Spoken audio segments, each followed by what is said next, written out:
right, well, that's 2 minutes after the hour. I say we go ahead and get started. We've got a good crowd here so far. Thanks everybody for tuning in, and welcome to the May 3rd Thursday Web Forum. I'm Hillary Morris. As always, I work on user support and communications for both the South Atlantic and the Southeast Conservation Blueprints. And we host this Web Forum every third Thursday of the month right here at 10 a.m. as an opportunity to share the latest updates on the blueprint, get feedback and involvement from folks like you, and highlight exciting science in the world of landscape conservation. So I will ask that everyone please keep themselves on mute throughout the presentation. I do have the power to mute everybody, but I'd rather not use it so that we can interact more freely during the Q&A and discussion. And as a heads up, I am recording this web forum. We do that just as an option for the 1 or 2 people who inevitably wanted to attend but had a conflict and want to check out the recording afterward. So I will post the recording and the slides on the calendar event on the South Atlantic LCC website within a couple of days of the web forum.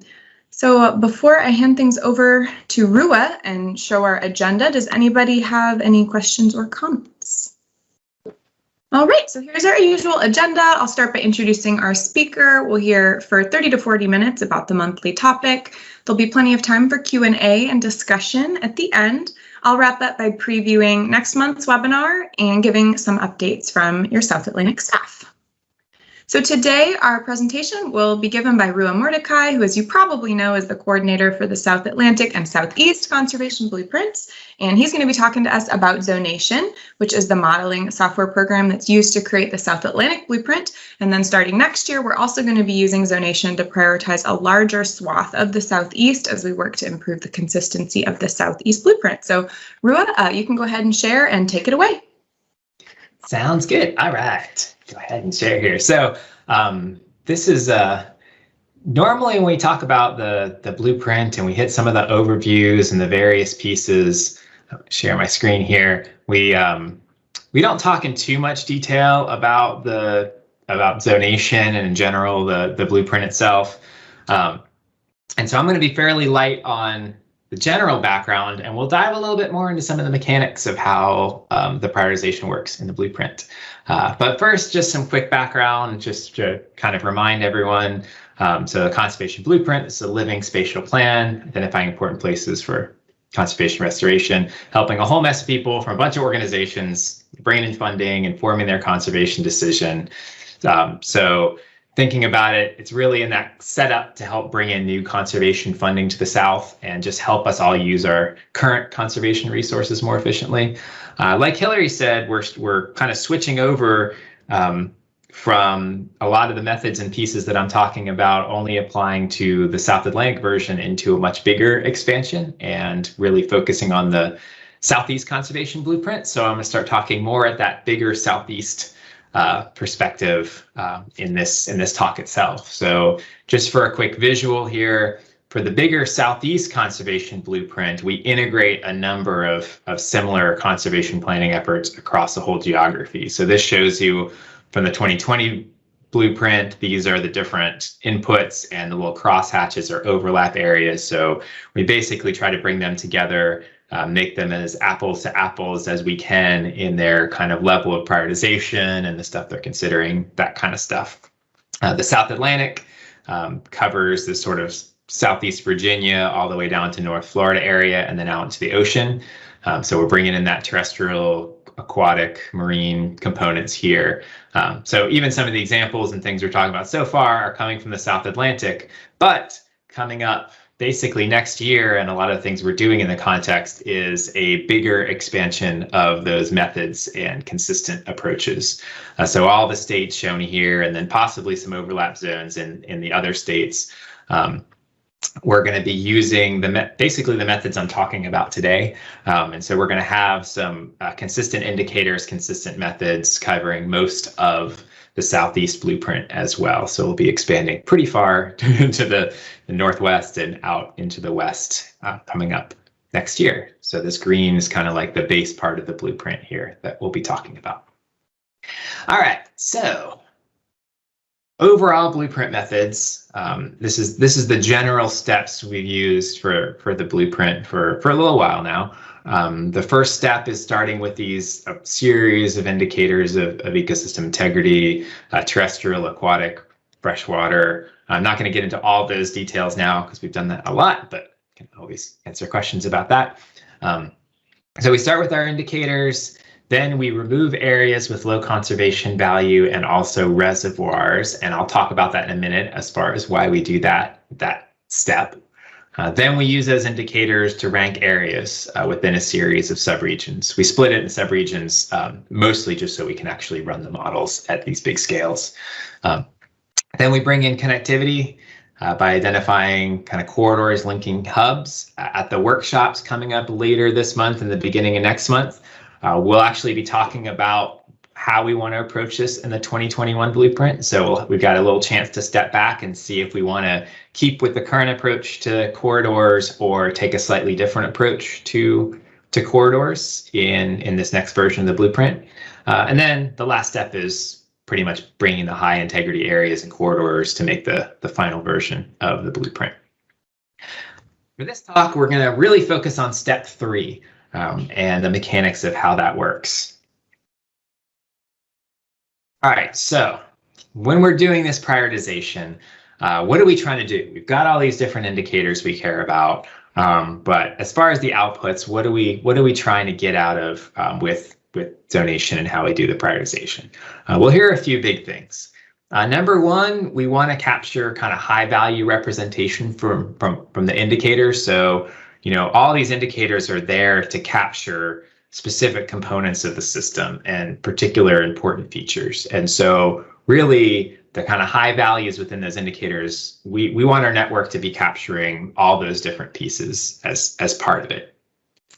And we want to do it as part of this connected network of lands and waters across a pretty big area. So we want to do this not just in just grabbing out the high stuff, but we want it actually in a more connected network. We also want it to be transparent and data-driven. A bunch of y'all that were in the very early blueprint workshops a bunch of years ago might remember, we started off with a hybrid of expert knowledge and data-driven pieces. And the feedback was like, great, this is a great start, but moving forward, we really want this to be 100% data-driven.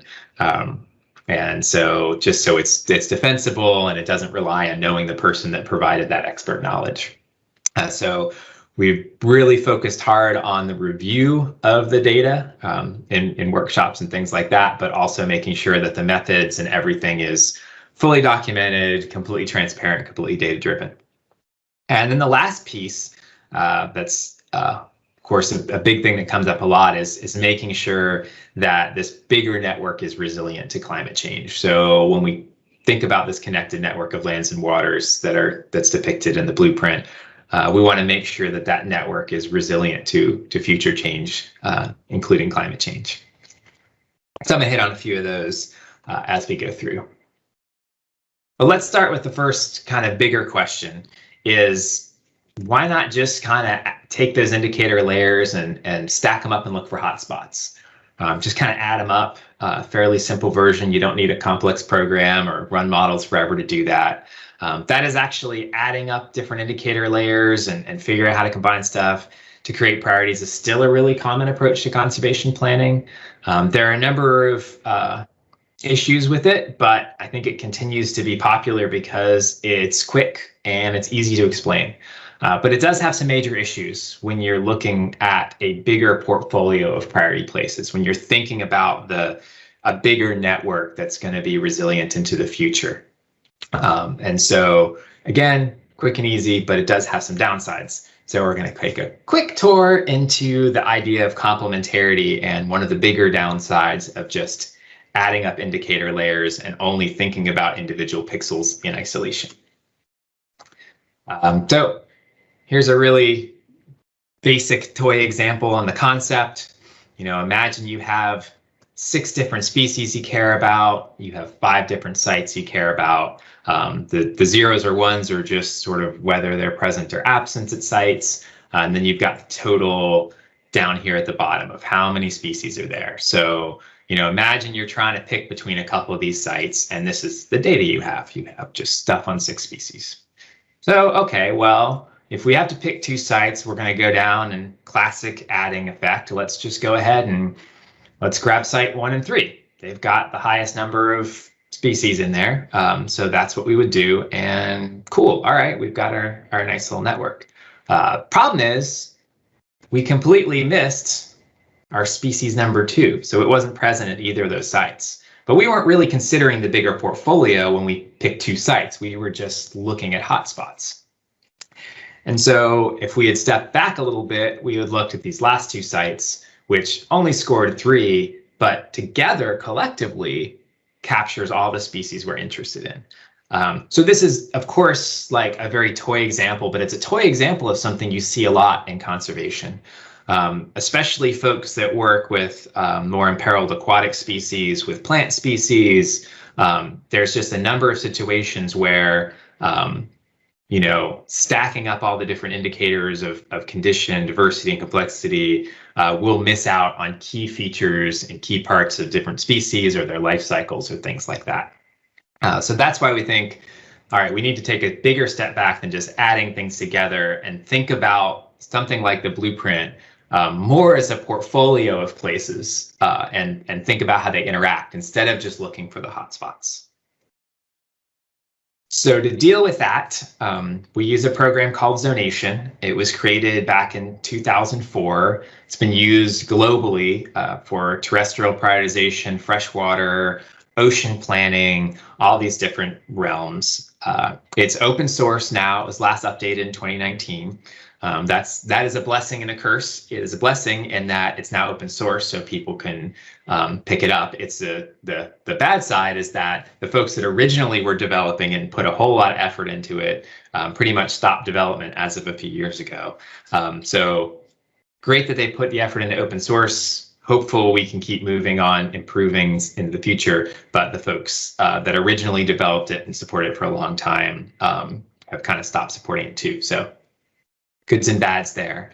Another thing to mention is we use an algorithm called core area zonation. In zonation, there's a lot of stuff you can do within zonation as a conservation planning tool. Often we just talk about zonation as a shorthand for the core area zonation algorithm or some of the methods that we're using, mostly just not to overcomplicate things for a diverse group of different folks. But in general, often we're talking about how zonation works. We're really talking about a specific algorithm and specific options within zonation. It does have lots of other options. But what we use is actually the most common application in the literature. In fact, sometimes people have started with different algorithms, and then when they actually get them reviewed by folks on the ground and conservation practitioners, they then move to core area zonation because it works better. So interesting side note. Okay, so how does this work? Another cool thing about zonation is the way the algorithm works is it's actually kind of intuitive. It's complicated in how it all kind of comes together, but the rule set and the way it uses is not too complicated. So in general, what Zonation is doing is it takes all these different pixels we fed into it. So you think about like the entire Piedmont region of the South Atlantic here. And what it does is you give it Zonation all these different pixels that you want it to prioritize. And then it iteratively pulls out pixels that will do the least harm to that collective set of the indicators. So it's trying to maintain the high value stuff within each of those indicators. And so it starts out and be like, all right, what's the worst place? What's the place I can remove that does the least harm? Throws out those pixels. And then, all right, now let me recalculate, and then goes over and over again. So that's basically how it uses. And what it does that by a series of, I would say, very intuitive rules out on the landscape. So the first thing, and we use edge removal as one of the options. So the first thing within the blueprint, how we use Zonation, well, if all else is equal, remove pixels from layers that are closer to the edge, right? So here I am, I'm making the blueprint, all else being equal. If I got to take a pixel out of something that's important for an indicator, I'm going to take the edge pixel. I'm not going to take the middle pixel. So pretty intuitive how we generally do in conservation planning. So in that little square, imagine that's like all your pixels. The blue are ones that it held onto. The yellow is the pixel that it's going to remove. All right, so all else equal, take something from the edge. That also makes a more compact, more connected network.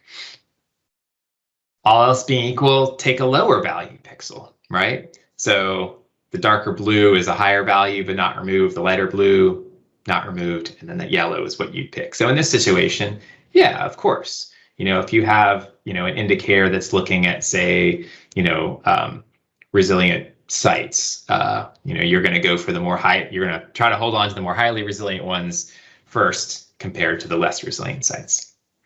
So it's going to go for lower values. And then the next one, basically rule 3 of 4, is if all else is equal, remove pixels from layers that have a larger distribution, right? So now you got 2 different indicators, one on the right, one on the left. And, you've got a lot more of indicator 1. So all else being equal, I'm going to go ahead and take out the pixel from indicator number 1. There's a lot more of it. And so if we're thinking about that portfolio, that's the one that's going to take a hit. Now, if you've done that for a little bit, so let's say you've started taking a bunch of pixels out of that indicator on the left that was blue, and now they're about the same size, right? You've removed a bunch, now they're the same size. Well, all else being equal, take out a pixel from the one that's had less loss. So you've been hammering that one for a little while. Now they're the same size. Now it's time to take some out of the other indicator, indicator 2. So that's basically, those are the 4 rules, functionally that Zonation is using when it tries to figure out what pixel it's going to take out. How that comes together takes a lot of the computation and complexity when you look at it with multiple indicators across a landscape. But in general, those are the 4 rules that Zonation is using, core area Zonation is using to do its prioritization. And actually, so I'm going to give you a quick visual to look at this. So let's grab this here, and I'll show you a little video that we did this was Blueprint 2.2. And this is kind of what it looks like with Zonation removing pixels. So right now it hasn't removed anything. I'll start this video in 1 second. And pretty much, starting from the red, which are the ones removed first, all the way to the blue, to the ones that it holds on the most. So this is actually the Piedmont again. So I'll play this video. It's way zoomed out, but what you'll see is Zonation kind of fast forwarded through. Here we go. Let's go take out some pixels. So it's grabbing all those ones early, throwing out the ones that'll do the least harm, and then iteratively doing that. So here's your orientation where Raleigh, Atlanta, Charlotte, you can kind of see where it's given up on a lot of pixels. Not all of them, though. There's important components in there as well. And then over time, it works its way out through those different values to get the full prioritization that it does. So you'll see those blue areas were the most important for that larger portfolio. They were the most kind of core connected. So it held on to the blue stuff till the very end. So then basically the pieces that are held on the longest are the ones that are the highest priority. And so we get a continuous prioritization. We simplify it in the blueprint. So we have a series of rules where we bin them into highest, high, and medium. But underlying all that is a full continuous prioritization across the whole geography. So that's how it works. The cool thing about the way this works, though, is that even if you're at one of those edges, if you're something really important that you can't easily get elsewhere, it will still hold on to it and become a priority. So you'll see it in the blueprint itself, where you end up with, even if you have kind of a large urban park in the middle that's kind of built up around in the cities, it can still become high priority, because even though it's at an edge, Zonation still holds on to it because there just aren't that many large urban parks out there. And so it's going to try to hold on to that as part of the bigger portfolio. All right, so that's the basic rule set on Zonation. And then there's a couple of other things, a couple of other tweaks that happen that you run into once you start doing this at big scales. The first thing relates to the edge removal that I talked about before, the rules to all else equal, start from an edge. So if you cover a really big area, like the whole Piedmont, one of the things you need is some reasonable edges to start from, right? So if I didn't give some starting points to Zonation when it ran all of the Piedmont with these rule set, it's going to have to work its way from the outside of the Piedmont and then kind of find its way into kind of poor pixels and then worm its way in and start working. And so to deal with this, what we do is we basically we create a bunch of edges in places that were not really likely to be important in the blueprint anyways. So this picture, this is around the sort of kind of Raleigh-Durham area. And these red areas are the ones that we've pulled out. And so the rule set that we've done the last blueprint and for this one too, we're basically taking the most highly developed pixels based on National Land Cover data set. So we're basically grabbing like the really highly developed stuff. So we're talking about downtowns, parking lots, big gas stations, big wide roads, those kind of things. And so we've got those, so you can kind of see those speckled throughout along the roads. But that also provides a whole bunch of edges throughout the entire, even rural areas have a bunch of these kind of speckles that you'll see, edges that we can start from. There are bits of roads, there are developments, there are that big Bojangles with its parking lot in the middle of nowhere, that kind of stuff. So we pull those out.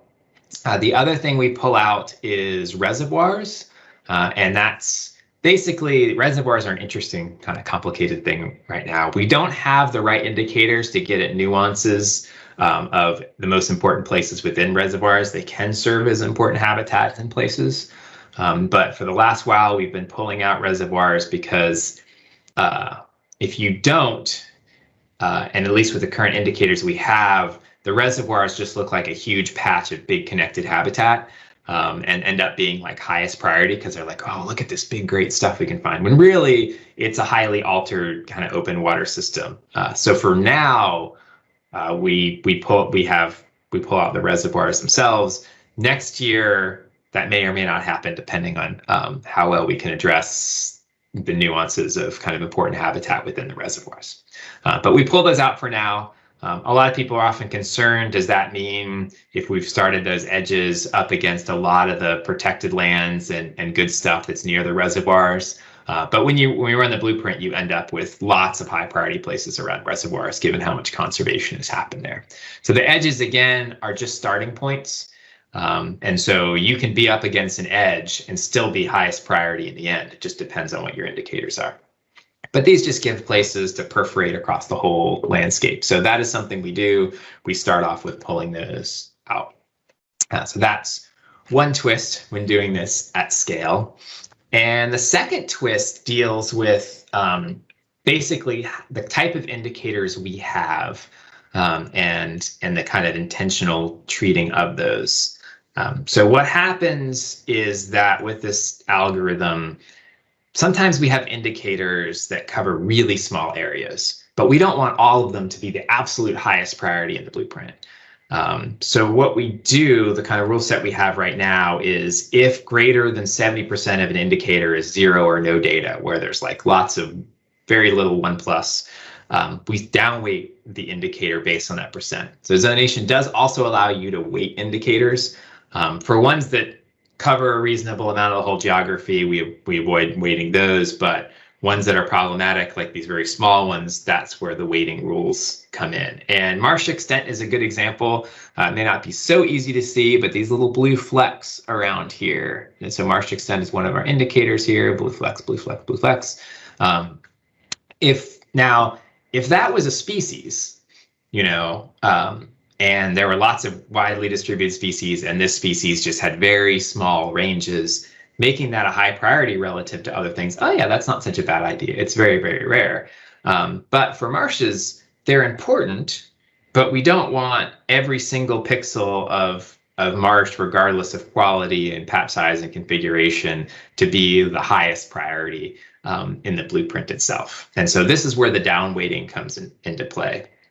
And so by using the rule set we have for this version of the blueprint, what ends up happening, and I did eyeball this specific area, that's kind of triple check here, and it basically will grab these different areas of marsh and work it into the connected network at our sort of 50% thresholds.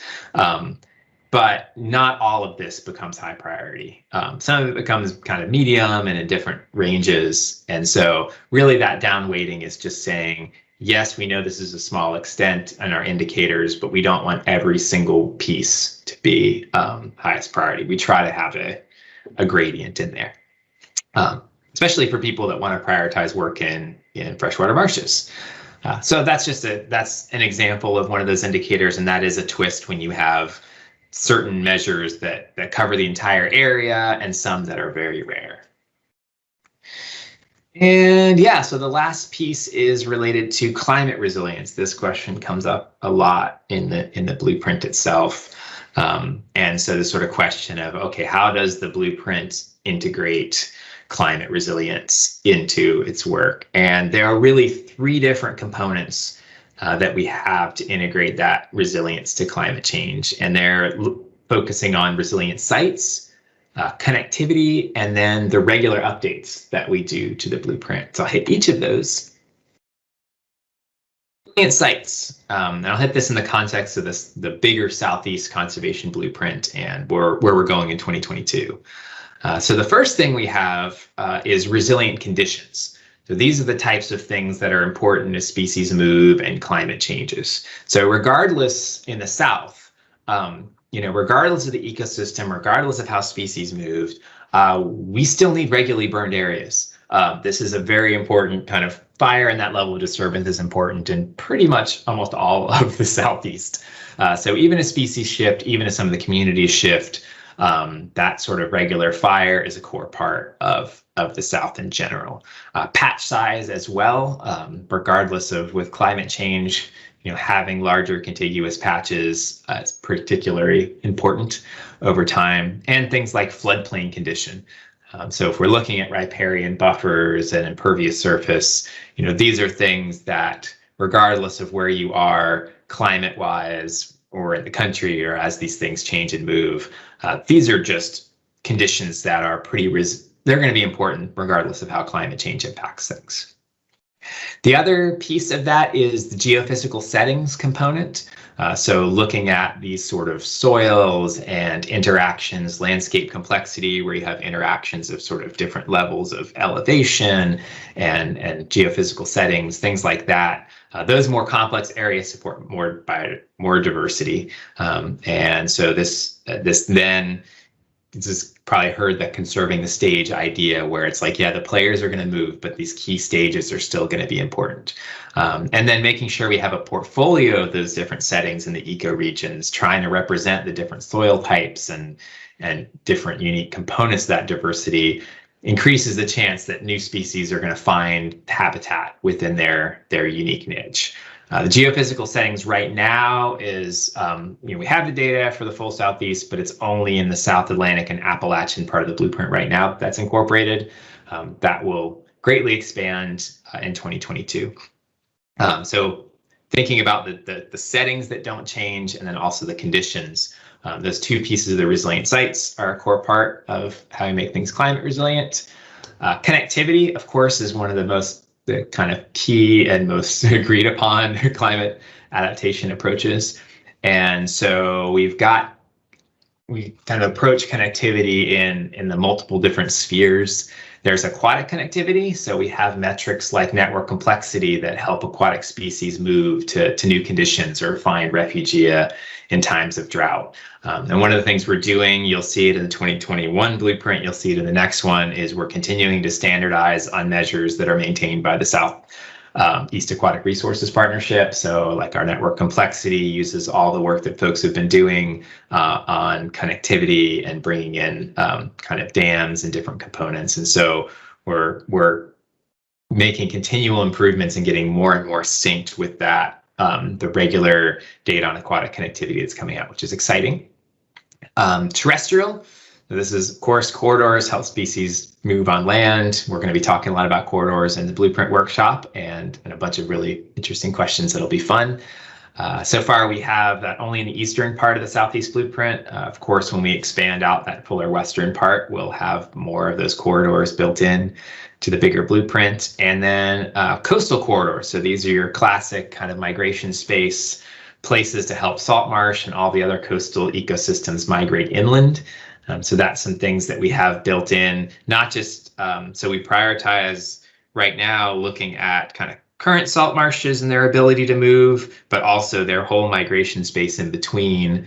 And so how resilient is that at different stages of sea level rise? So we can think about holistically the patches we're managing now and how much they can move into the future, but also the places they're going to move. And that's also only the eastern part of the blueprint, southeast blueprint right now, but that'll cover pretty much. I think we'll have those coastal corridors everywhere except for maybe Virginia and West Virginia. West Virginia doesn't matter because there's no ocean. But parts of Virginia might be missing. We'll see what happens by then. So those are the big components from a connectivity perspective. And then the last one is really the regular updates. So the fact that we're regularly updating the blueprint, the Southeast blueprint we update every year, that helps us keep up with changing conditions and new knowledge about how to respond. So that's the thing that, as there's new remote sensing data, as there's new indicator data, as we learn more about resilience in those pieces, these are things that we can keep working into the blueprint as the landscape changes. And so the Southeast blueprint, like I said, updated every year. The regional inputs are often updated every 1 to 2 years. So it is a fairly quick cycle. So as we learn more, as the landscape changes underneath us, we can adapt the blueprint and update it, but also as we learn more about how to be more resilient in designs and about the key resources, we also have a chance to update this. So that is the quick overview of kind of zonation and digging just a little bit deeper into the mechanics of what we do and how we do it in the South Atlantic blueprint, soon to be kind of the base part of the Southeast blueprint in 2022 as well. So with that, I will open things up to questions. Yeah, we have plenty of time for questions, so feel free to jump in.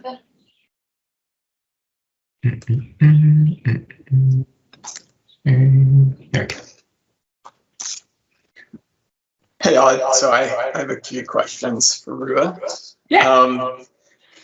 So the first was when you were talking about the removal, and essentially it will give you different priority levels. Do you select how many priority levels? Say you want 5 versus 7, or does it kind of give that at its own discretion in the program? It's going to give you, it'll give you the full continuous level of prioritization, and then really functionally from a communication standpoint and a basically sort of, how much you think that those distinctions are helpful from a planning perspective, that you kind of bin it on your own. So it will give you the amount of, the full kind of, every time it removes the chunks of pixels. The one thing I didn't mention is there is one of the things we do to speed up runs is, you can let it, there's a thing called a warp factor, which will let you take out more than 1 pixel at a time. So you can have it go pixel by pixel, or you can have it make the decision in bulk and be like, oh, I'll take out 1,000 pixels at once. So that we found is pretty robust. Once you start getting a whole bunch of pixels, taking out 10,000 pixels at once to speed things up is very doable when you're talking about the entire Piedmont or the entire coastal plain. But it will give you literally like every step that it removed at the end. Okay, cool. Which is nice because, once you have a continuous thing, you can bin it however many times you want. Right. So, in the South Atlantic, we've got 3 classes of priority. In the Southeast, we've got 2. So if we wanted to do 8, 10, 15, you could. Zonation's really flexible that way. Yeah, and it can be helpful too when sometimes you need to dig a little bit deeper. If somebody's working on a question and all their stuff is in a single category, like, oh, this is all high priority, but I'm trying to decide between all these high priority things, then we can actually go back and see, well, where did it sit in that high priority bin that we put together? Cool. Okay, I guess I'll keep going. I have a few questions. Okay. So I noticed with the video you had shared, you were working in the Zonation GUI. Do you primarily use that still, or have you used the Zonation R at all? In R, have you found that to be too compute heavy? I haven't used it in the R version. I've been running it lately just in command line. because you can just run it in command line very quickly and easily as well. And one of the advantages is that one of the nice things about Zonation, especially if you're running it in command line, is that you don't need admin privileges on your computer to install it. So that's a faster way of, for the actual graphical user interface, you need administrator privileges on your computer to actually install it. For Zonation, just doing command line, you don't need to even get admin privileges. You can run it kind of like you can run R without admin privileges if you have some of the interfaces. So yeah, so far I've just basically just been running it straight, but I know they did put together a bunch of R things to help with common tasks and speed things up and using like various versions, but I have not played with it yet. Okay, cool. Yeah, that's what I'm planning on doing. So I just was curious with your experience of it. But yeah, I don't expect a speed hit because R, at least from what I've seen in their R packages, is really it's just handling that runs stuff in the command prompt. So I think I don't think it's going to slow down the running of how it works. I think my only concern is just with how big of an area and footprint we have for the Florida Marine Blueprint. So, it may be that whole idea of just breaking things into subregions and running those individually. So we'll see. Yeah, I have I can share with you so we've got our numbers on basically kind of numbers of pixels and warp factors and how long it takes and stuff like that too. Oh yeah, that'd be great to see. Yeah, especially if you're fine level. So I can follow up with you and give you some estimates based on what you're running. The other thing to think on the marine environment, which I didn't talk about, one of the things we did for ours is we split for this version of the blueprint, which you'll see at the workshop soon. We split them into 2 marine ecoregions, actually kind of 3, because we have one that's like the immediate offshore area that we run with the entire terrestrial, like the Atlantic coast goes out a little bit into the ocean, so the marshes can consider the other components. And then we have 2 ecoregions. One is the kind of more closer area, and another, they're sort of like the more shelfy area, and then there's the fuller Gulf Stream area. Because what we found is that so much of the important areas for like marine mammals and marine birds and everything were so front loaded towards the coast, and folks that worked like in state agencies and with state waters were like, well, the blueprint's not like, everyone tells me that everything off the coast is important and I need some help in prioritizing what's most important in my state waters. And everything's important. It's like everything's super high priority in the blueprint in state water. So we've been working on different ways of kind of same portfolios that we sort of do inland. We separate the Piedmont and the coastal plain. So we've got a couple of ways thinking about those. So sometimes breaking them up is helpful in a portfolio approach and to help people prioritize within them, where you have spots that might just end up swamping out everything else. Right. Yeah, that makes absolute sense. And I've kind of been leaning towards that anyways in the grander scheme of our marine projects. So that's good to know. Yeah. Yeah. But it's I mean, the fact that we can run these at scale and get some reasonable results across such big areas. I mean, the whole coastal plain of the South Atlantic, which is, I don't know, I can look it up. I should have had this on hand. A whole lot of pixels because we're doing it at 30 meters. And the fact that we can run that with reasonable stuff in like 3 days is pretty good. It's a big improvement that we had before. Sure. Yeah. Awesome. Okay, then my last question. When you were talking about edges, you had pretty solid examples for the terrestrial environment. With reservoirs and developed areas. Was there a different but similar idea that you did for the marine environment? Did you have or worry about edges in the marine environment? Yeah, so interestingly, we still use edge removal in the marine environment, partly because it's a lot faster because you're simplifying the bigger question, right? But also, you don't have the same problem, at least in the marine patterns we have, that you have in the terrestrial problems, right? So at least what we found, because in this version you're going to see at the blueprint, I did actually run it without edge removal, even though it took longer, and the results were almost identical. Okay. And I think it's just a factor of what the patterns of important areas look like in the marine environment within the South Atlantic. Because you kind of have these ribbons of, on these major breaks, right? You have the shelf, you have kind of where the Blake Plateau splits off. And so there ends up being these kind of logical openings that you can easily get from the edges into, that we did not need to create new edges. Usually the biggest problems with edges where you have almost like these donuts where you have a bunch of high priority area around and you can't get to the stuff in the middle that was low priority to get rid of. But functionally, just the way at least the South Atlantic priorities happen along the coast and along the shelf break and then along farther out along the next break and where the Gulf Stream is, you have a big open area and the no priorities that we didn't need to give it little edges. That might be different in Florida or in how things go about. But we didn't need to do that. Whereas if you run that on land, you get some weird patterns. Sure. Okay, well that's good to know. Yeah, it's I have a feeling it might not be so different, but we'll see. Yeah, it might be pretty similar, but it's always good to test, let's try this. And you always have the option of a non-edge removal just to see if there's any big patterns you're missing. Right. Sweet. Cool. And there might be ways to give it edges in the marine, I guess, if you need dredge sites or shipping lanes or something that you could safely assume is hammered. So that would be interesting to play with. Mm-hmm. Yeah. Cool. Thanks so much, Rua. Yeah. Great questions. No problem. Any other questions?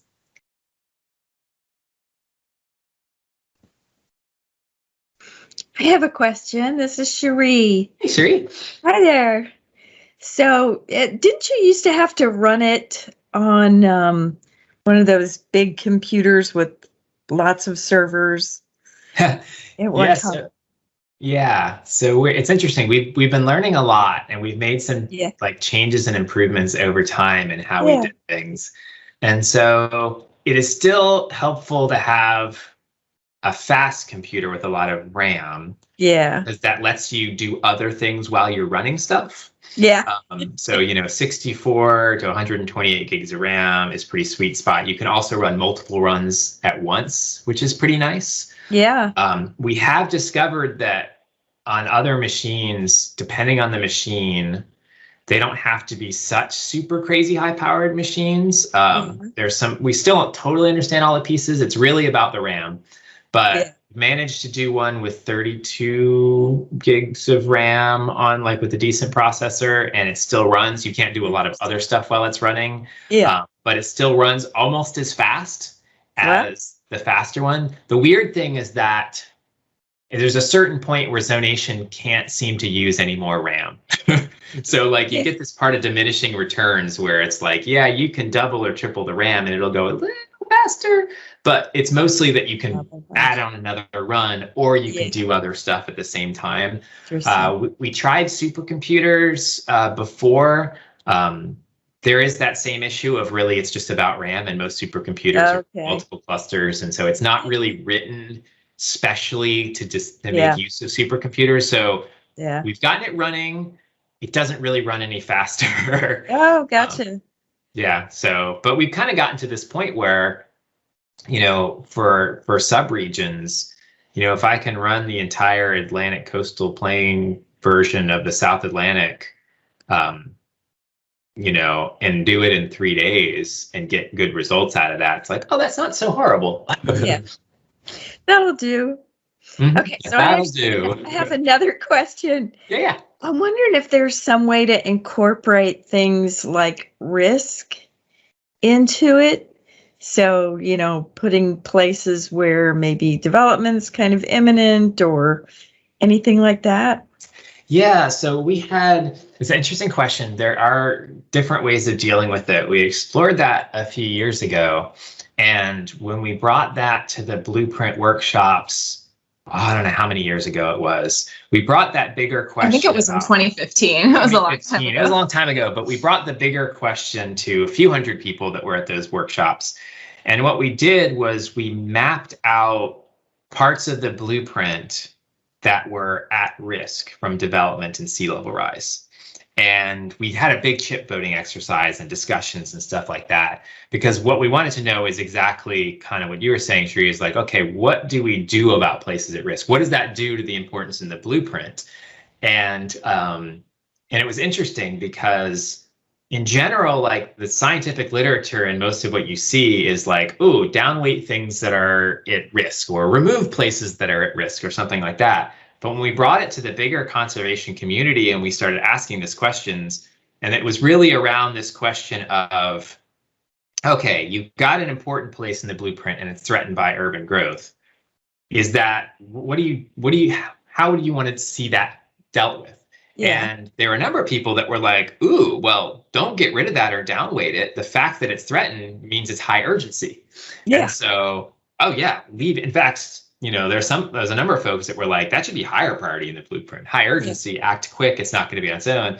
And then there were other folks that we kind of ended up calling the low risk scenario, which were like, oh yeah, downweight that. Like, I don't want to take that risk of putting that in the blueprint because it's threatened by some kind of imminent development. And then there was a depends, an in between, depending on like, can I still get fire in there? Can I still do that? But it was interesting because the dynamics change when you show the specific places. You're like, okay, let's actually go around like this military installation and let's talk about this spot of great longleaf you know about. Oh, urban encroachment's happening everywhere. This is getting threatened. Do you give up on it? And it's like, oh, wait, maybe now that I'm talking about the places. So the bulk of the votes, most of the votes were to keep the stuff in.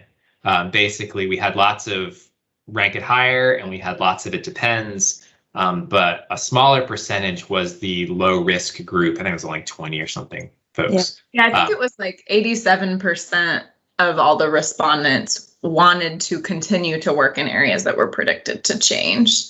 So it was only like 13% that wanted to consistently like downweight or get rid of areas that were predicted to be inundated due to sea level rise or develop due to urban growth. Yeah, so we did that. And then so from that, we're like, okay, let's just let people overlay them. So if you're a low risk person, you can overlay that in our blueprint reports or with the data or the download package, you can overlay that and you can pull out the spots that are like the at-risk spots. So if you're a low risk person, you can be like, ooh, if you're a high urgency person, you could pull those out too.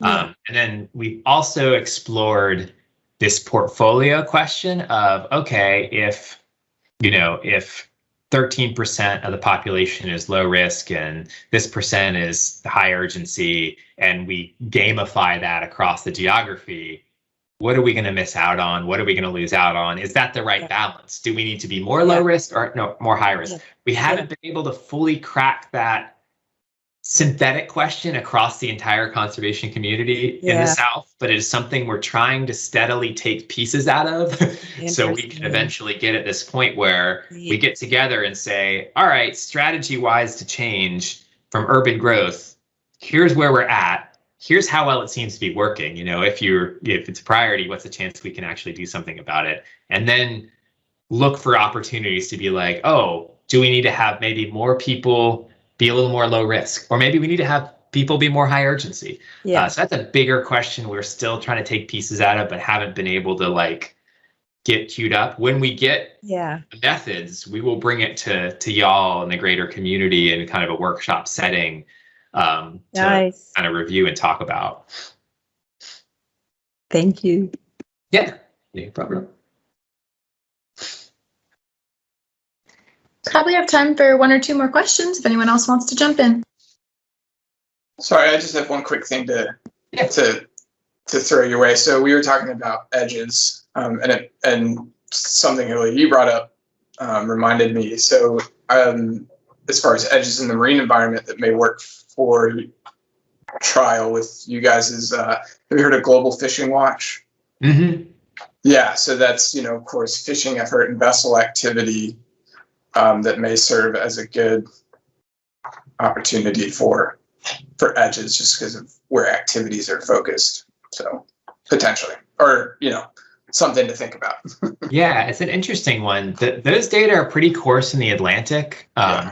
And so it's a little hard just given the scale of, because I did look at those because those are really cool, Right. especially the remote sense ones. The other thing that's tricky about fishing stuff is that, and we ran into this before when we were kind of thinking about it, is that like, it's also highly correlated with ecologically productive important areas. And so when you're thinking about it from the context of, you know, there's an important service that fishing is providing in some of these places. So we want to make sure that there's ability for people to like fish in certain places, but also people that are fishing are usually fishing in ecologically important areas because you're not usually fishing in dead zones, you know?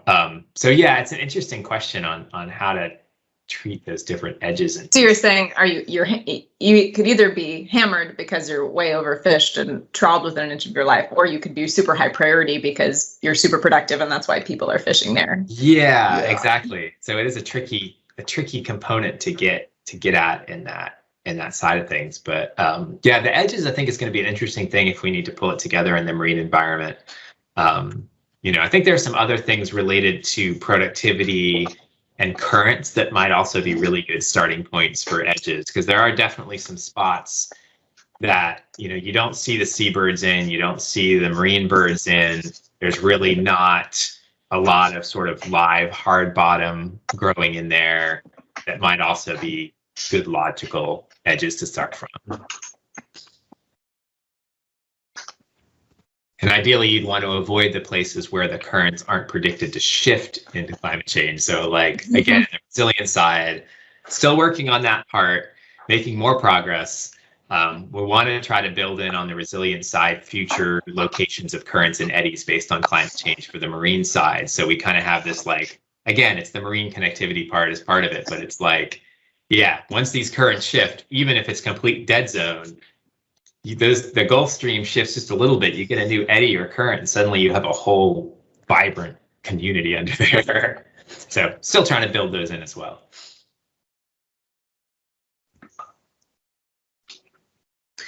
Maybe one more question. If someone wants to jump in real quick.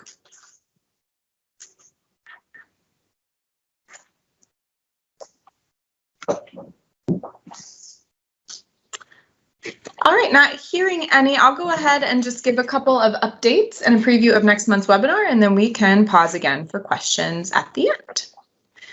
So here's what to expect next month. We're going to be talking about the future of corridors in the blueprint, and that will definitely be an opportunity for folks to weigh in and give some feedback. It's been a few years since we've really taken a step back and talked holistically about what do we want corridors to do in the blueprint. And at this year's workshops, which start next week to review Draft Blueprint 2021, we are going to be kind of posing this question to workshop participants, asking for feedback on the overall approach to corridors in this blueprint and into the future. So in next month's webinar, that'll be June 17th, same time, same connection information as today, we'll be kind of presenting what we heard from corridor input in the workshops and review some potential options for how we could make corridors work and kind of build on that with an opportunity for deeper discussion. So that'll be an opportunity to weigh in on corridors. If you're passionate about connectivity, definitely tune into that.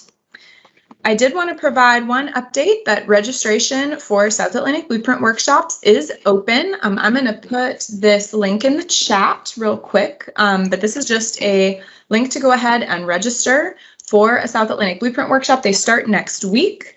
They're organized around kind of groups of states. So we have 2 workshops for each of a Virginia, North Carolina, South Carolina focus, an Alabama, Georgia, Florida focus, a marine focus, and then we also have 2 on the entire, what we call landscapes, the entire inland and near shore South Atlantic. So definitely sign up if you haven't already. It'll be a chance to review the blueprint, to talk a little bit about corridors, to talk about some indicators that we want to take a deeper dive into. So each of those will be an hour and a half. They'll be completely remote. We'll be using Teams and a cool virtual whiteboard tool called Mural that you might have seen last year if you came to a 2020 Blueprint workshop. So definitely hope you will join us for one of those.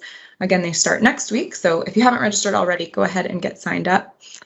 And then lastly, I always like to end on this slide, how to get involved in the Blueprint. If you're not already a member of the South Atlantic Web community, I encourage you to join. You'll get our monthly newsletter and a reminder email about this web forum. It's a great way to stay on top of the latest developments with the Blueprint and opportunities to get involved and make your voice heard.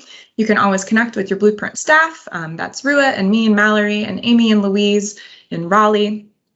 And of course, explore the Blueprint online. We have user support staff like me and Louise available to help you use the Blueprint in your work, to inform decisions, to strengthen your grants. We would love to help you. So please check out the Blueprint. Let us know how it's working for you, and don't hesitate to reach out if you'd like a little help. That's why we're here. So with that, I will open the floor one more time for questions, if any other interesting questions about zonation or workshops or anything else has occurred to you. And to give you a quick teaser on the workshops, one of the other things, in addition to what you want the corridors to look like conceptually, which will be a really fun discussion, it'll be good. We're also going to be diving into the equitable access to potential parks indicator and some options on that and what that should look like. And so I think that should also be a really cool discussion. And just like everything, I mean, literally, you know, your voice, those discussions, that's going to frame what we do into the next version of the Blueprint. And so it'll be a really fun, just like that example before, like Cherie's question about how we deal with threats. I mean, the decisions on these big, tough issues are not made by one or two people. The decisions are made by the bigger community. Yep. So we hope you'll join us. We miss our in-person workshops, but we're trying to make virtual as fun and engaging as possible. All right. Any more questions? All right. Thanks for tuning in, guys. I really appreciate it, and hope you will join us next month as well to talk corridors. Have a good one. Thanks, everybody.